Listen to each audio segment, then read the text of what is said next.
Lagi bang nangangati ang singit mo? Huwag mong basta baliwalain yan. Baka sintomas na yan ng seryosong sakit. Akala ng marami, kapag nangangati ang singit, wala lang. Baka napawisan lang. Baka masikip lang ang underwear. Baka init lang. Baka may kumagat lang. Baka dahil lang sa sabon. Minsan, tama naman. Pero kapag paulit-ulit na, matagal na, bumabalik kahit nilalagyan mo na ng kung ano-ano, hindi dapat puro hula. Ang nakakatakot dito, minsan, ang pangangati ng singit, pwedeng senyales na may mas malalim na problema sa katawan. Pwedeng may kinalaman sa mataas na blood sugar, pwedeng may kinalaman sa kidney problem, pwedeng may kinalaman sa liver problem. At kung yung totoong dahilan, hindi nakita agad, paulit-ulit ka lang maglalagay ng cream, ointment, or powder.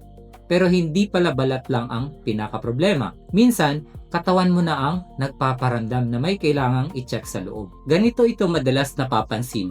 Paggabi, mas nangangati. Kapag pinagpawisan, mas lumalala. Kahit naligo ka na, makati pa rin. Kahit nagpalit ka na ng sabon, bumabalik pa rin. Yung iba, kakakamot, hanggang namumula na.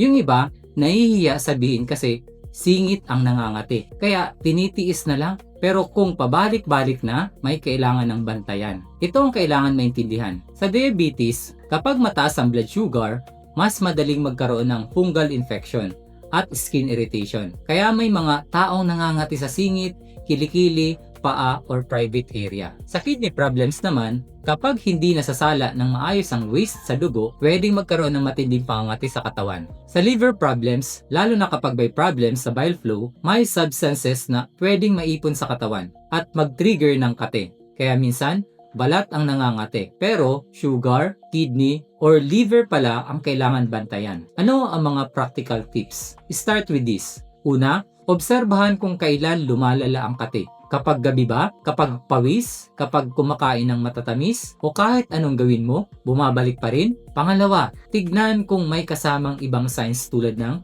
laging uhaw, madalas umihi, pagod, mabagal gumaling ang sugat, maitim na ihi, paninilaw ng mata, or pamamaga ng paa. Pangatlo, huwag puro pahid lang ng kung ano-ano kung matagal na. Pang-apat, panatilihing dry and clean ang area.